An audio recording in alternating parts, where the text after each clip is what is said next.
The rain fell in sheets across the industrial district of Pittsburgh, turning the cracked asphalt of Riverton Avenue into a mirror of sodium lights and shadow. Marcus Webb didn't notice. His mind was already 3 hours ahead. On the morning shift, he'd be pulling at the warehouse. On the school lunch he'd need to pack for Lily. On whether the heating bill would clear before the first freeze hit the city. He cut through the alley between 5th and 6th, the same route he'd taken for 2 years. The warehouse to the neighborhood. Home, routine, safe. The first sound that stopped him was a scream. Short, muffled, the kind that gets strangled before it fully forms. Marcus froze. His jaw tightened. Every muscle in his 42-year-old body recognized danger, the way animals recognize a predator's scent. He'd worked too many night shifts, seen too many things on the streets of Pittsburgh to ignore what his instincts were telling him. He moved toward the sound. 3 figures stood over a girl, pressed against the brick wall of an abandoned storefront. She couldn't have been more than 17, with dark hair matted to her face, her jacket torn at the shoulder. The girl's eyes were wide, pure terror, and her mouth was open in another scream that one of the men clamped down with a calloused hand. "Quiet!" the largest one hissed. His voice carried the rasp of cigarettes and something worse.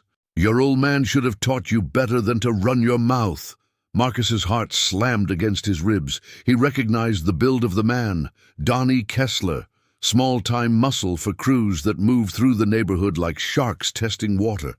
The other 2 were younger, hungrier, the kind that hadn't yet learned the difference between courage and stupidity.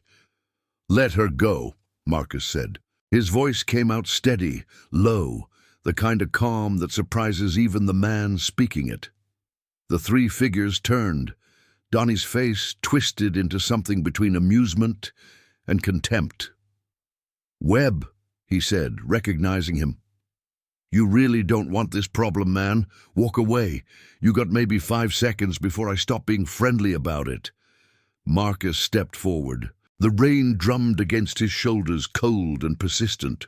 Behind the girl, he could see her hands trembling, see the way her eyes flicked between him and the men, calculating, hoping. "I said let her go." Donnie laughed, a sound like gravel in a blender. He moved toward Marcus, and the other 2 flanked him, the girl momentarily forgotten in the repositioning. This was the moment. Marcus knew it with the clarity of a man who'd lived long enough to understand that some choices define everything that comes after. He could still turn around. He could still be home in 10 minutes, check on Lily sleeping in her room, pretend he'd never heard that scream. But he thought of Lily, of the world she was inheriting, of the kind of man he'd taught her to believe existed. "Take me instead," Marcus whispered, the words barely audible over the rain. "Whatever you want, take me instead." For a moment, no one moved. Then Donnie's fist came up, and Marcus felt the world shift on its axis. Marcus hit the pavement hard, his palms scraping brick and concrete. Pain exploded across his ribs where Donnie's boot connected. He didn't cry out. Instead, he rolled, muscle memory from a fight in his 20s he'd spent 2 decades trying to forget, and came up with his hands raised, not in surrender, but in the posture of a man who'd made peace with consequences. "Run!" he shouted at the girl. "Go! Now!" She hesitated for only a fraction of a second, then bolted, her footsteps echoing through the alley as she disappeared toward the street. Donnie turned his attention back to Marcus, and something in his expression shifted. This wasn't supposed to happen. Men like Marcus Webb, warehouse workers, single fathers, men who kept their heads down, didn't step into situations like this. There was no payoff. No crew backing him up, no territory to defend or score to settle. "You just made a very stupid choice," Donnie said, moving toward him again. Marcus felt the second punch coming and rolled with it, letting the momentum carry him backward rather than taking the full force. His left eye was already swelling, but his vision remained clear. He kept his hands up, kept moving, kept thinking about that girl's terrified face. A car horn blared from the street, loud, urgent, repeated. The girl had made it to the main road. Someone had seen her running. Someone was responding. Donnie and his crew heard it too. Their body language shifted, predators recognizing that the hunting ground was about to get crowded. "This isn't over," Donnie said, spitting blood onto the wet pavement. He gestured to the others, and they started to move. But not before Donnie leaned down and grabbed a fistful of Marcus's shirt, pulling him close enough to see the emptiness in his eyes. "You got any idea who that girl's connected to? Any idea at all?" Marcus shook his head. "Then you just bought yourself a real problem, Webb. A real one." They left him there, bleeding onto the rain-slicked concrete. As sirens wailed in the distance and the city's night machinery churned on, indifferent and mechanical, Marcus lay on his back for a moment, breathing hard, tasting copper and rain. His ribs were on fire, his knuckles scraped raw from the pavement. But he was intact. More importantly, that girl was gone, safe. Whoever she was, whatever she'd done or hadn't done, she was alive and moving and out of that alley. He heard footsteps, quick, light, the sound of someone running toward rather than away. It was the girl. She'd come back. "Come on," she said, pulling at his arm. "We have to move. Now, now." Marcus let her help him up, her strength surprising him. She couldn't weigh more than 120 pounds, but she moved with the authority of someone used to crisis. She got him to the street just as a police cruiser pulled up, its lights painting everything in alternating blue and red. Two officers emerged, hands near their belts, eyes sharp and ready. "We're fine," the girl said immediately, her voice steady, controlled. "We fell, that's all. We were just leaving." The officers looked between them. A teenage girl with fear still vivid in her eyes, and a middle-aged man bleeding from his face. And something in their expression suggested they'd heard this story before, in this neighborhood. "That right?" the younger officer asked. Marcus nodded. He didn't know why. Some instinct told him that involving the police would only complicate what had already become complicated. "We're good," he said. "Just a misunderstanding." The officers held their ground for another long moment. Then one of them spoke into his radio, and they left. Not because they believed the story, but because they didn't have time to push it. In this part of the city, ambiguity was its own kind of mercy. The girl watched them go, then looked at Marcus with an expression that contained equal parts gratitude and something darker, something like recognition. "What's your name?" she asked. "Marcus Webb." She studied him for another moment, then pulled out her phone and typed something. "You need to go home. Wash your face. Tell your family, if you have one, to be careful for the next few days." "Why would I?" "Because," she interrupted, her voice taking on a tone that belonged to someone far older than 17, "in about 2 hours, people who matter are going to know what you did in that alley, and they're going to want to know why. That kind of curiosity is dangerous unless you've got the right answer." She turned to leave, then paused. "My name is Lily," she said. "Thank you for stepping in, Marcus Webb. I won't forget what you did." She disappeared into the rain-soaked night, and Marcus was left standing alone on Riverton Avenue, blood mixing with rainwater on his face, understanding with sudden and terrible clarity that his life had just pivoted on its axis. By dawn, he would understand exactly how much. Marcus didn't sleep. He sat at his kitchen table with an ice pack pressed to his ribs, watching the digital clock cycle through 2:47 a.m., then 3:15, then 4:30. His hands had stopped shaking around midnight, but his mind hadn't stopped moving, hadn't stopped replaying that moment in the alley. The girl's fear, Donnie's certainty, the weight of a choice that had felt inevitable even as it was being made. At 4:47 a.m., his phone buzzed. A text from an unknown number. "Check your back door." Marcus's entire body went rigid. He looked toward the back door, the one that led to the small yard, where Lily's swing set stood weathered and forgotten. The house was dark except for the kitchen light he'd left on. He moved quietly. Not wanting to wake Lily, she slept upstairs, safe in her room, unaware that her father had spent the last 6 hours contemplating scenarios in which she might not be. The back door had a small window of reinforced glass. Marcus peered through it and saw a figure standing in the rain. A woman, tall, wearing a leather cut with patches he didn't immediately recognize. Her dark hair pulled back so severely it seemed to pull her entire face taut. She was smoking, and she watched the back of his house like she was waiting for permission to burn it down. Marcus opened the door. "You're Marcus Webb," she said, not a question. "I am. I'm Raven Cross. You met my daughter in an alley about 6 hours ago." The name hit him like a physical force. Raven Cross. The name was known even in neighborhoods like his, whispered in bars, mentioned in careful tones on street corners. The woman who ran the Hells Angels operation across 3 states. The woman whose word was law among a specific and dangerous subset of humanity. She was, Marcus started, but Raven held up a hand. "I know exactly who she was and what she was doing. That's not why I'm here." She took a long drag from her cigarette. "I'm here because my daughter came home soaking wet and bleeding from the shoulder, and she told me that a man she'd never met stepped between her and 3 crew members who were very motivated to do her harm. She told me you sacrificed yourself for a stranger." Marcus said nothing. His heart was beating against his damaged ribs like something desperate to escape. "That's not normal," Raven continued. "That's not how people operate anymore. They calculate. They weigh risk. They ask themselves whether the stranger is worth it." She stubbed out her cigarette on the wet ground. "You didn't do any of that. You just moved. So now I need to understand why." Because it was the right thing to do," Marcus said quietly. For a long moment, Raven just stared at him.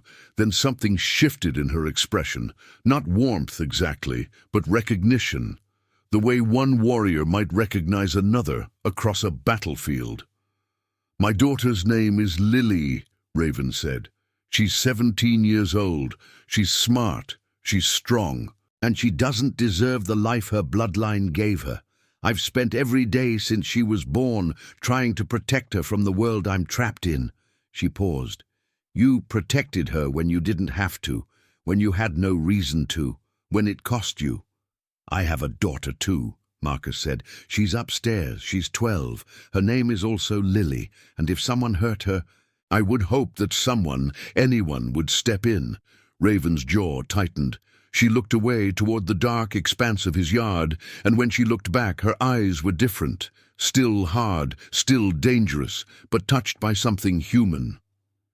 "There's a crew called the Crimson Riders," she said. "They move through this territory sometimes, thinking they can take what they want. Donnie Kessler runs with them, but he's not the real problem. The problem is the man who sent him. The problem is a man named Marcus has just become interesting to people who destroy interesting things." "What are you saying?" "I'm saying," Raven said, "that you have a choice. You can go back to your life, pretend this never happened, hope that people forget you exist. But they won't forget. They'll see you as a loose thread, and loose threads get pulled until something unravels." She paused. "Or you can accept that you're already part of this, that your choice in that alley has already made you part of my world, and you can let me help you prepare for what comes next." Marcus thought of Lily upstairs. He thought of the life he'd built, small, careful, contained. He thought of the moment in the alley when he'd made a choice that couldn't be unmade. "What does help look like?" he asked. Raven smiled, a dangerous, beautiful expression. "It looks like a man learning that there are people in this world who keep their promises, people who don't forget, people who ride together when things get dangerous." She reached into her jacket and pulled out a phone. "In about 2 hours, I'm going to send out a call. By noon, 97 of my people are going to be ready to move.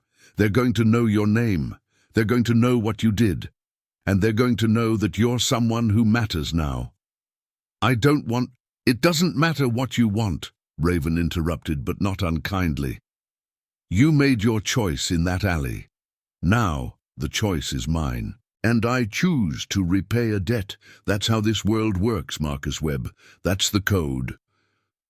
She turned and walked back into the rain, her silhouette dissolving into the darkness. Marcus stood at the open door for a long moment, rain blowing across the threshold, cold seeping into his bones. Behind him, somewhere in the sleeping house, his daughter Lily was dreaming of a normal life. He closed the door and locked it, knowing that something fundamental had changed, that the world had shifted, and that by noon he would discover exactly what it meant when someone like Raven Cross decided you were worth remembering. And now I invite you to leave in the comments where you're watching from and the exact hour you heard this story. We wish to know how far these northern confessions travel and at what moments they reach you. The first text came at 6:23 a.m. You're safe. We're coming. It came from a number with no name, no history in his phone. But Marcus understood instantly that it had come from Raven or someone working for her. The certainty in those 3 words was absolute. He didn't go to work. He called in, using a voice that sounded half dead, telling his supervisor he had food poisoning. The lie was easy. Everything else was harder. Lily came down for breakfast around 7:30, still in her pajamas, her hair a disaster of sleep. She was 12, caught in that perfect space between childhood and adolescence, still innocent of most of the world's cruelty.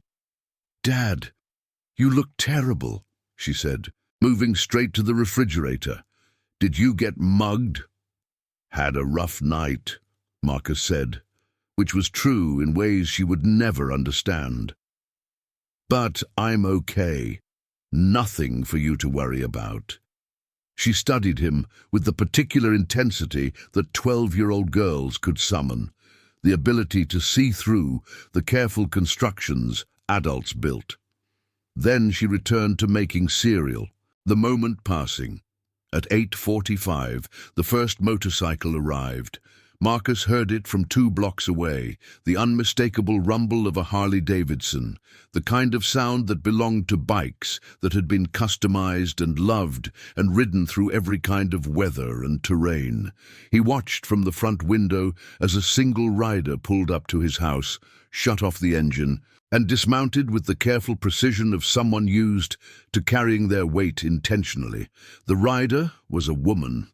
Older, maybe mid-50s, with grey threaded through her dark hair and a face that had survived hard things. She wore the same leather cut as Raven, and she walked toward his front door with the casual authority of someone who didn't need to knock. Marcus opened the door before she could. "I'm Sarah," the woman said. "Raven sent me. I'm going to sit with you until the others arrive. Just surveillance. You don't need to do anything but be yourself." "How long are they going to be here?" Marcus asked. "Depends," Sarah said. "Could be a few hours, could be longer. The Crimson Riders operate in patterns, and Raven wants to make sure they understand that your block is no longer open territory."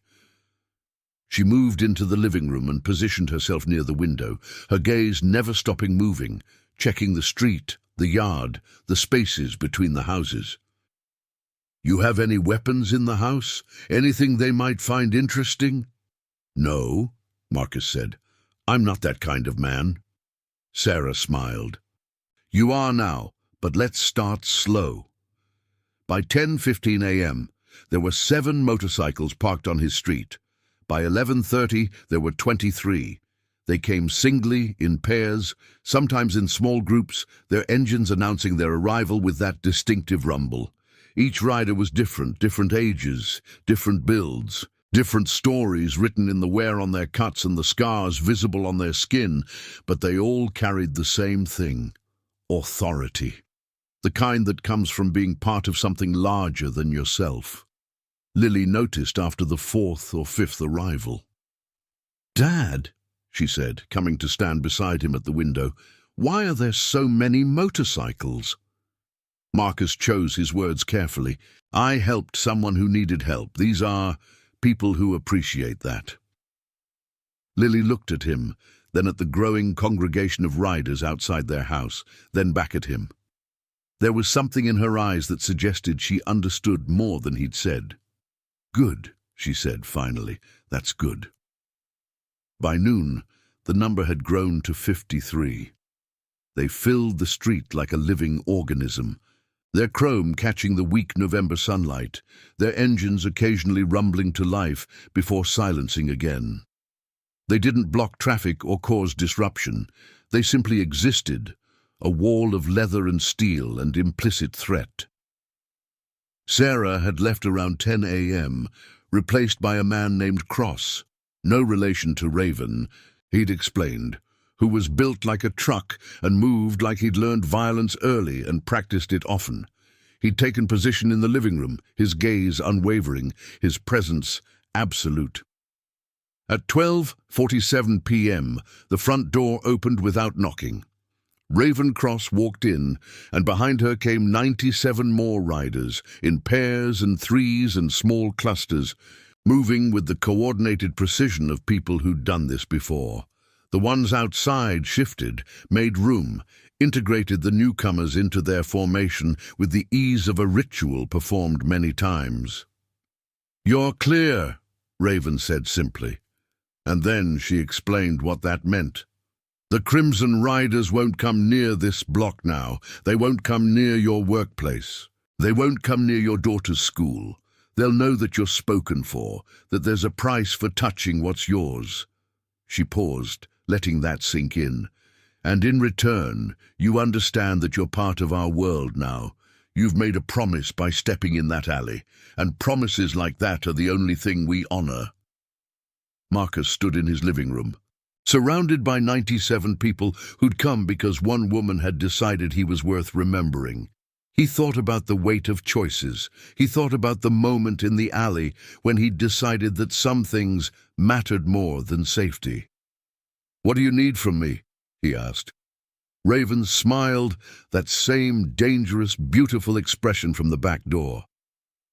"Right now," she said, "nothing, except your word that when we call on you, you answer. That's all. That's the promise." "You have it," Marcus said. And in that moment, standing in his small house in his ordinary neighborhood, Marcus Webb became part of a different kind of family.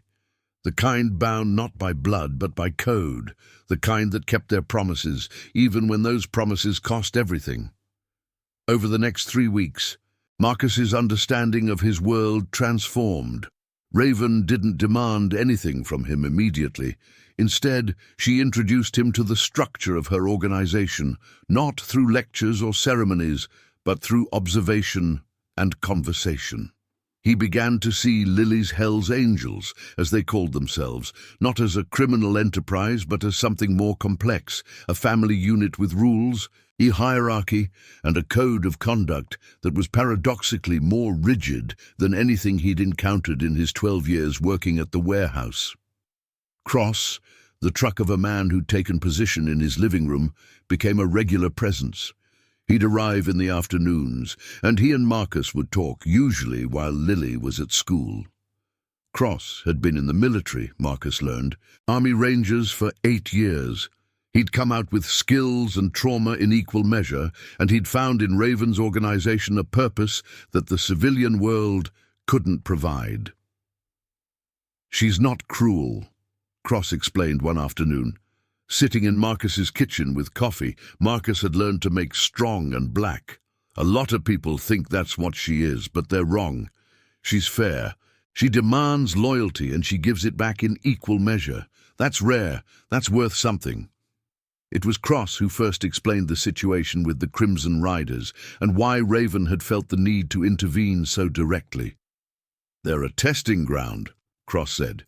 "Young crew, hungry, looking to establish territory. Donnie Kessler works for their leader, a guy named Vincent Cord.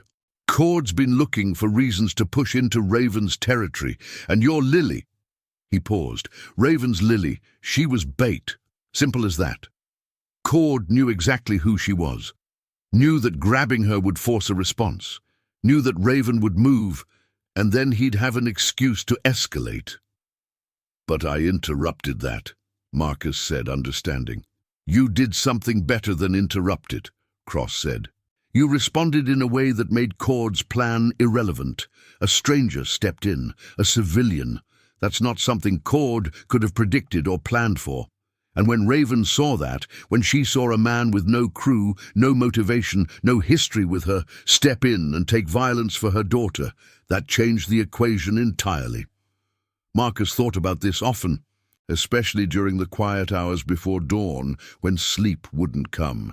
He thought about how a single choice in an alley had rippled outward, touching the lives of 97 people, restructuring the delicate balance of power in his city's underworld. On a rainy afternoon in early December, Raven arrived at his house alone, the first time she'd been solo since that night at his back door. She came inside, and this time she accepted the coffee Marcus offered. "I want to tell you something," she said, sitting at his kitchen table in the same spot where he'd sat with an ice pack pressed to his ribs. "I want to tell you why I responded the way I did, because if you're going to be part of this, you need to understand the real reason." Marcus waited. "Lily's mother was a good woman," Raven said, "stronger than me in ways I'll never fully understand. We were together for 5 years, and then she realized what I was, what I'd become, and she decided it was better to leave than to stay and watch me disappear completely into this life." Raven paused, her hands wrapped around the coffee mug. She took Lily with her, and that was right. That was the correct choice. But it meant I've been trying to protect my daughter from a distance, trying to be present without pulling her into my world. She looked up at Marcus. "When you stepped in that alley, you showed me something I needed to see. You showed me that there are still people in this world who make the right choice for the right reasons, people who don't calculate, who don't compromise. And it made me realize that maybe Lily needs to know people like you exist, that maybe the world she's going to inherit doesn't have to be only what I am."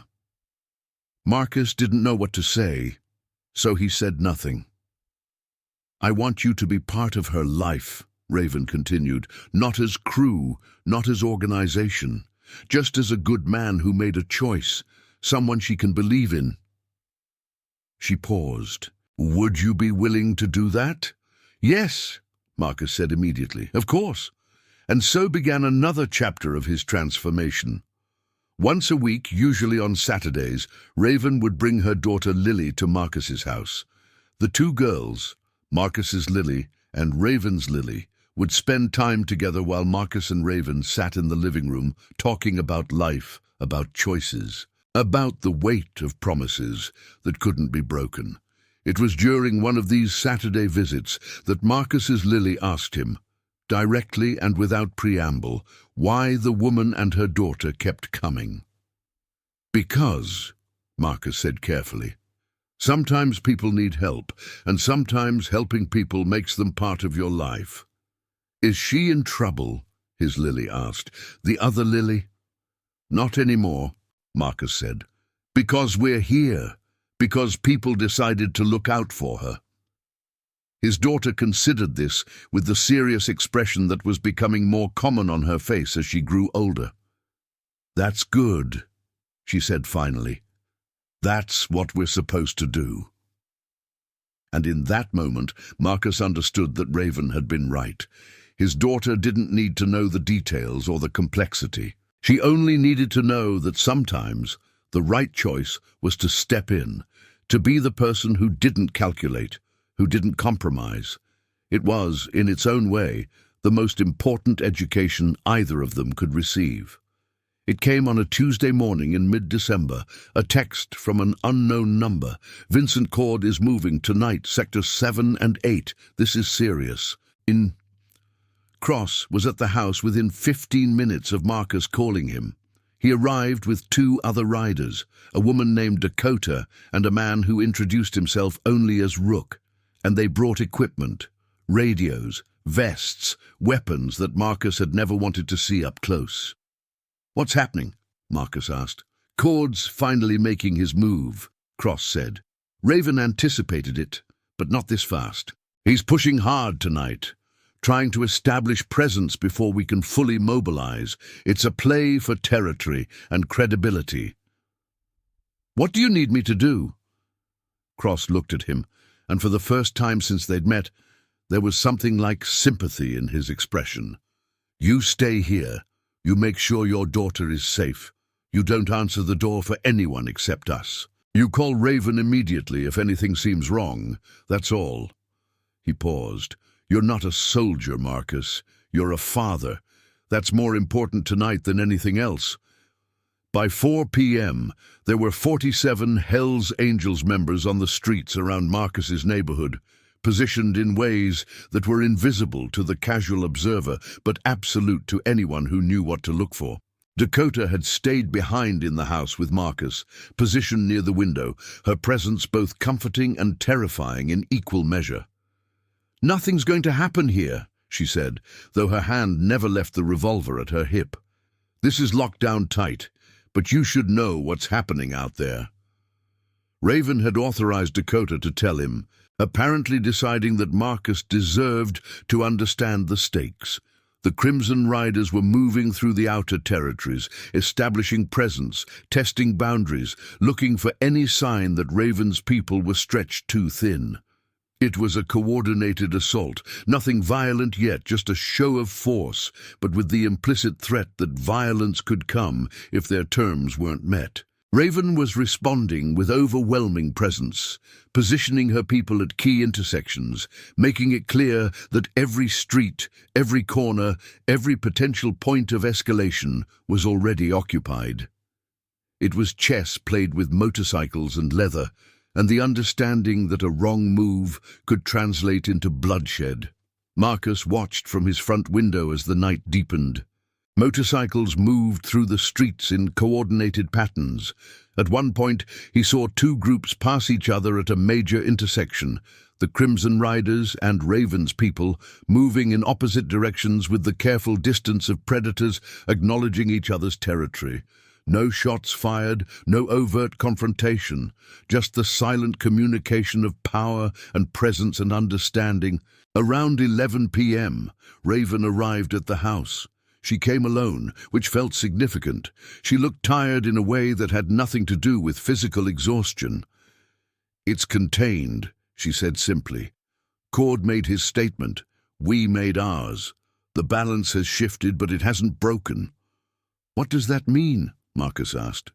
"It means," Raven said, "that he understands now that I'm not someone he can simply outmaneuver. It means the next move is his, and he'll have to think carefully about what it is." She paused, studying Marcus. "It also means that you're part of why tonight happened the way it did." Marcus frowned. "I wasn't even—" "You were here," Raven interrupted. "That's what matters. This street is defended because you're on it. This neighborhood is part of our territory now because you stepped in that alley and did the right thing. Every decision we've made since then has been influenced by that single moment." She moved to the window and looked out at the motorcycles still positioned throughout the street. "When you made that choice," Raven continued, "you became a symbol. To my people, you became evidence that there are still people in this world who do the right thing, and symbols are powerful. Symbols change how people operate. Your presence here, the fact that a good man, an ordinary man, chose to be part of this, it makes my organization something different, something better." "I don't feel like a symbol," Marcus said. "Good," Raven said. "You shouldn't. Symbols shouldn't feel like anything except true. And you are true, Marcus Webb. That's the most dangerous and valuable thing you could be. Like this video, if you believe that one person's choice can change everything. Don't forget to subscribe, because what happens next will force Marcus to make an impossible decision between the two families he loves." The holidays came, and with them, a strange kind of peace that felt both genuine and fragile. Marcus had never imagined his Christmas would look the way it did. Raven brought her daughter Lily to his house on December 24th, and for the first time, the two families existed in the same space without tension or underlying threat. They decorated a tree together, Marcus's lily and Raven's lily, stringing lights with the careful seriousness of children performing a ritual that mattered. Raven and Marcus cooked dinner while the girls worked. They moved around the kitchen with an easy coordination that had developed over the weeks of Saturday visits, and at one point, Raven paused and said something that Marcus would replay in his mind for years to come. "I've been thinking about something," she said, "about what happens next." "What do you mean?" Marcus asked. "I mean," Raven said carefully, "that I built all of this for Lily. Every alliance, every territory, every member of this crew, it was all meant to protect her, to give her options, to show her that power comes from loyalty and structure and people who keep their promises." She paused, her hands stilling on the vegetables she'd been chopping. "But I realized recently that I've been building it wrong. I've been building it like it's something she has to inherit, like it's a burden that she carries automatically because of her bloodline." "What should it be?" Marcus asked. "It should be a choice," Raven said simply, "like you made in that alley. It should be something she chooses because she understands its value, not something she accepts because she has no other option." Marcus understood what she was saying without her needing to spell it out. She wanted her daughter to know that there were alternatives, that there were people in the world, people like Marcus, who had chosen a different path, who had chosen ordinary things and small miracles and the daily work of being a good father. "I want her to spend time with you," Raven said. "Regularly. Once or twice a week. Just you and her and whatever life looks like when she's not around Hell's Angels and territory and the weight of my legacy." "Of course," Marcus said immediately. So the arrangement began. Every Tuesday and Thursday afternoon, after school, Raven's Lily would come to Marcus's house. She'd do her homework at his kitchen table while he prepared dinner. She'd talk about her classes, her friends, the ordinary struggles of being 17 and trying to figure out who she was going to become. Marcus's Lily loved having her there. The two girls had formed a friendship that transcended their different worlds, that existed in a space that belonged entirely to them. It was in late January when Vincent Cord made his final move. He didn't come with violence. Instead, he came with an offer, presented through Cross, who arrived at Marcus's house with the expression of someone carrying bad news. "Cord wants a meeting," Cross said.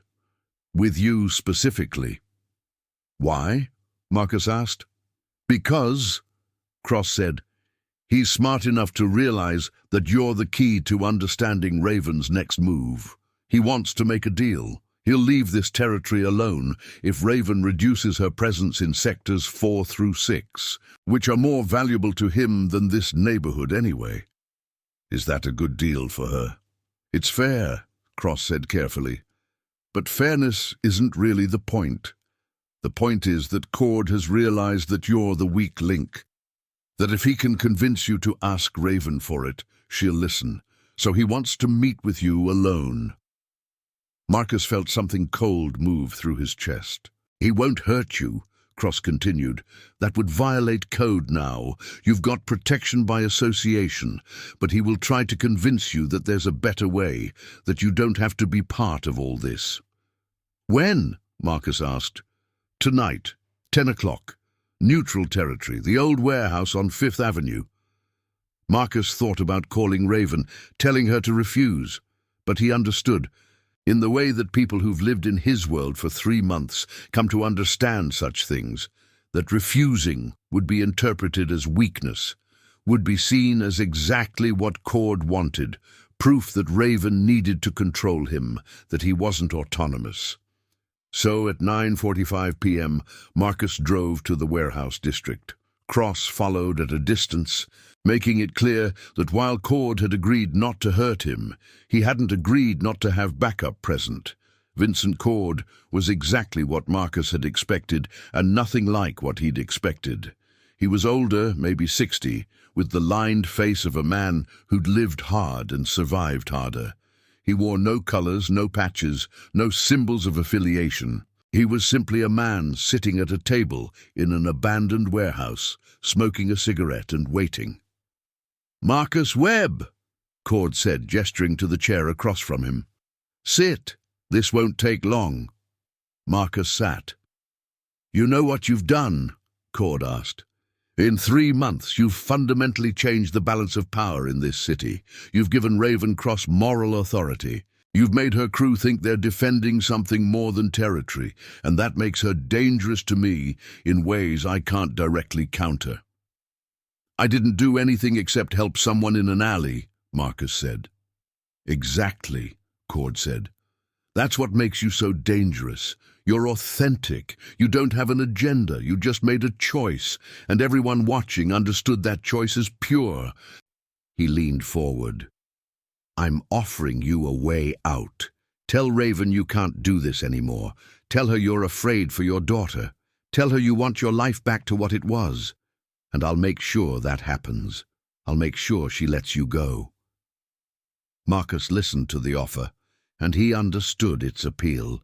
It was tempting to imagine going back to the ordinary world, to the before, times when his biggest worry was whether he could make rent and whether his daughter was happy. But he also understood, with the clarity that had developed over these 3 months, that there was no going back, that the moment he'd stepped in that alley, he'd made a choice that couldn't be unmade, that the ordinary world he'd known was gone and nothing was going to retrieve it. "No," Marcus said simply.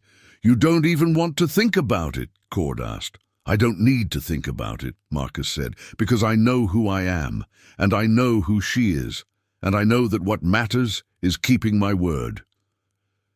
Cord studied him for a long moment, then stubbed out his cigarette.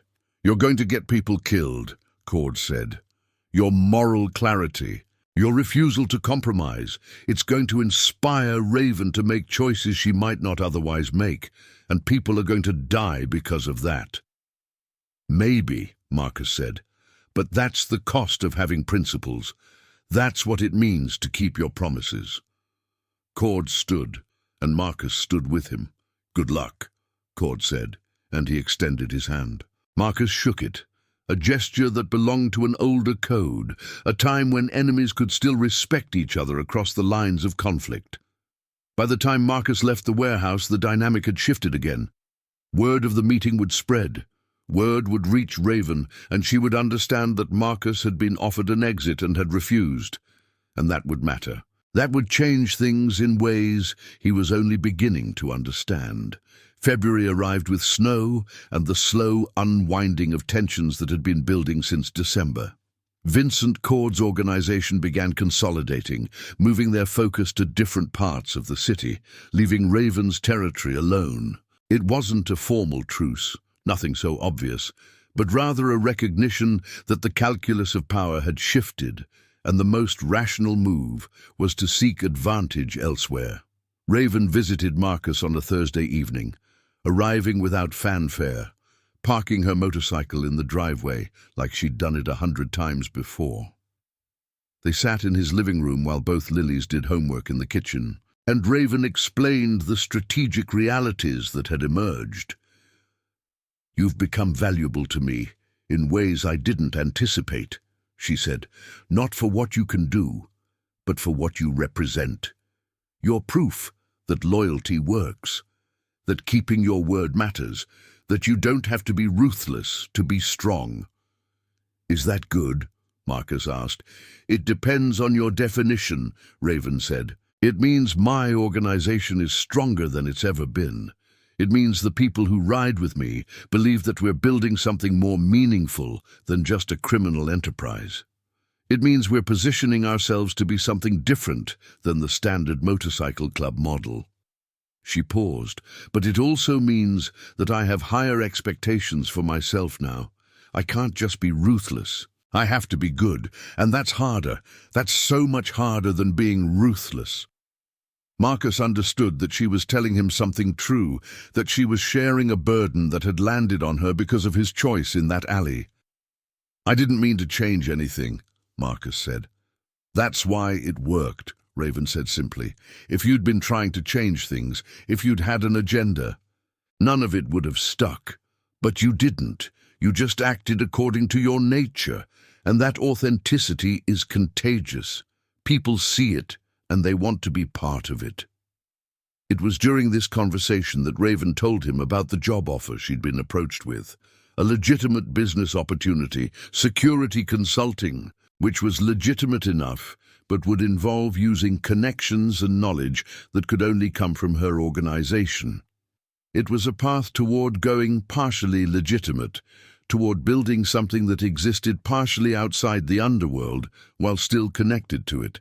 "I'm thinking about taking it," Raven said, "for Lily, for her future, so she doesn't have to choose between the life I built and a completely different world." "Will she want that?" Marcus asked. "I don't know," Raven admitted, "but I want her to have the option." By late February, Marcus had been pulled into unexpected roles within Raven's organization.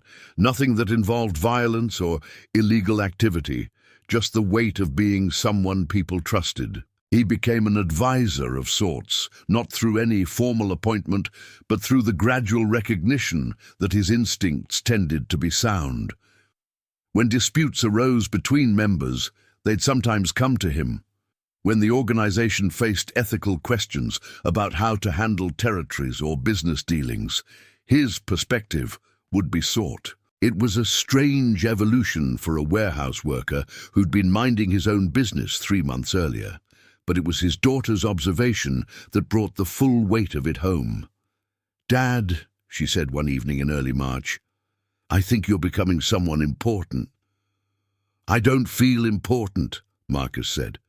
"You don't have to feel it for it to be true," his Lily said, with the devastating clarity of children.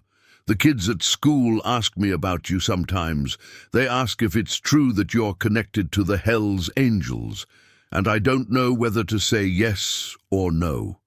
Marcus sat with that revelation, understanding the double bind he was caught in. He couldn't deny it, denial would be a lie. But claiming it would pull his daughter further into a world he'd never wanted her to inherit. "You should say," Marcus said carefully, "that your dad helped someone, and that helped people they care about, and that's made our neighborhood safer. You should say that I'm still just your dad, but I've learned that sometimes being your best self means being part of something bigger than just your immediate family." "Okay," his Lily said, satisfied with the answer in the way that kids could be satisfied when given something that felt true. It was around this time that Cross approached Marcus with a proposal. "Raven wants to know if you'd be willing to be something official," Cross said. "Not a patch, not full crew, but something recognized. Someone the organization knows we can trust in specific situations. Someone Lily, your daughter I mean, would know she could call on." Marcus thought about what that would mean. More exposure, more integration into a world he'd never wanted, more chances for things to go sideways in ways he couldn't control. But he also thought about what had happened on that night, the moment in the alley, the choice he'd made, the promise he couldn't unmake. "Yes," he said, "if it's what Raven needs, I'll do it." By April, Marcus Webb had become a figure within the Hells Angels organization, not as a member but as something different, something that belonged to the organization but also transcended it. He was the warehouse man, the real one, the guy who keeps his promises. It was a strange identity, but he wore it with the same quiet integrity he wore everything else. The two Lilies had become inseparable, which created its own complications.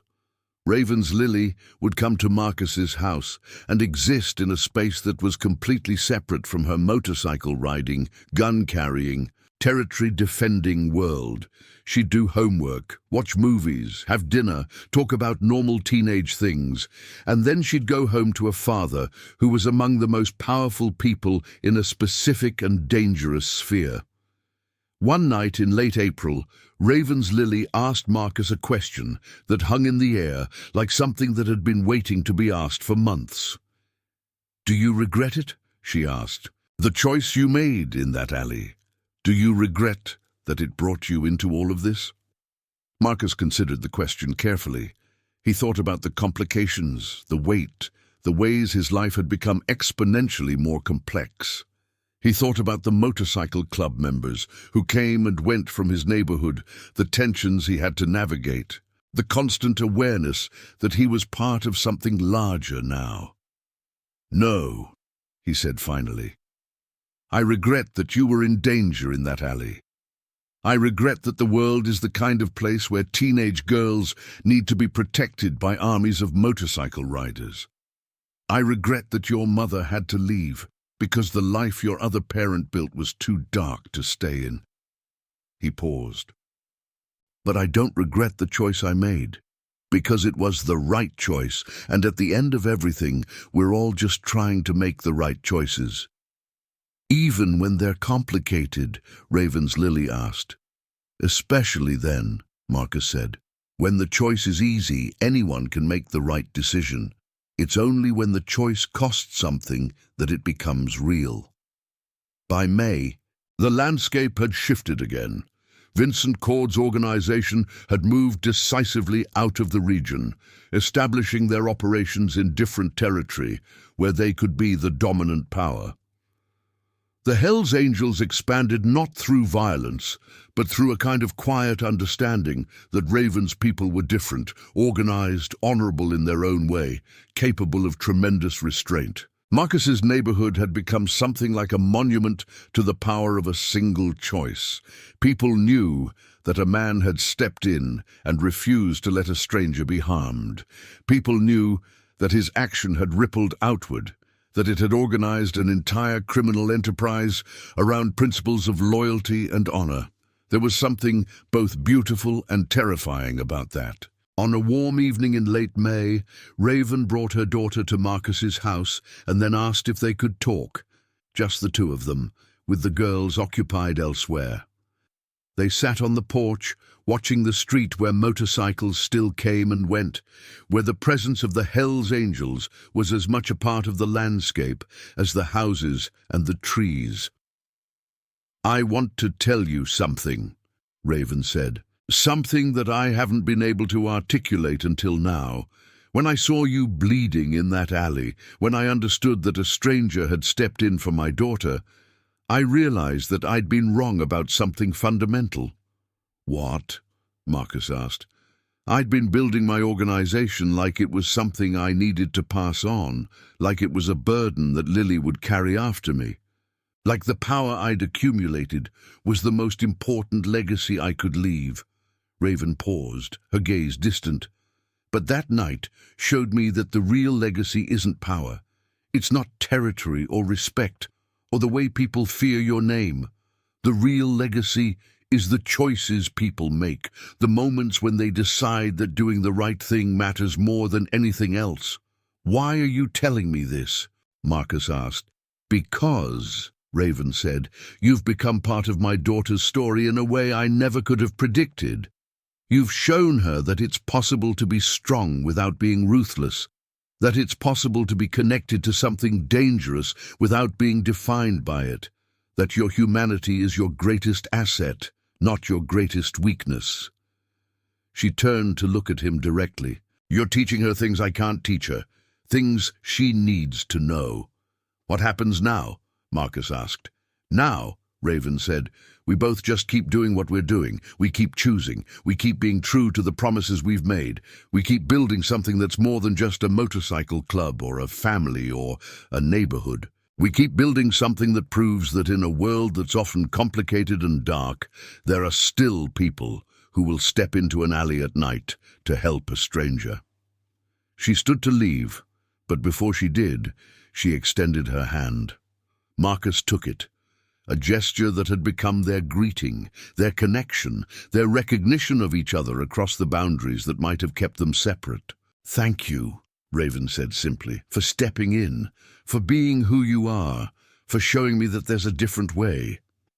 "Thank you," Marcus replied, "for honoring the promise I made, for building something that proves loyalty still matters. What started as one man's choice to help a stranger has become a story about family, the kind you're born into and the kind you choose." The Hells Angels learned that honor matters. Marcus learned that promises shape us, and two teenage girls learned that the world is capable of goodness when people are willing to be brave. If you believe that one person's choice can change everything, please like, share, and subscribe, because the stories that matter most are the ones about ordinary people who choose to be extraordinary. Thank you for watching 21. Single Dad whispered, "Take me instead." See you in the next chapter.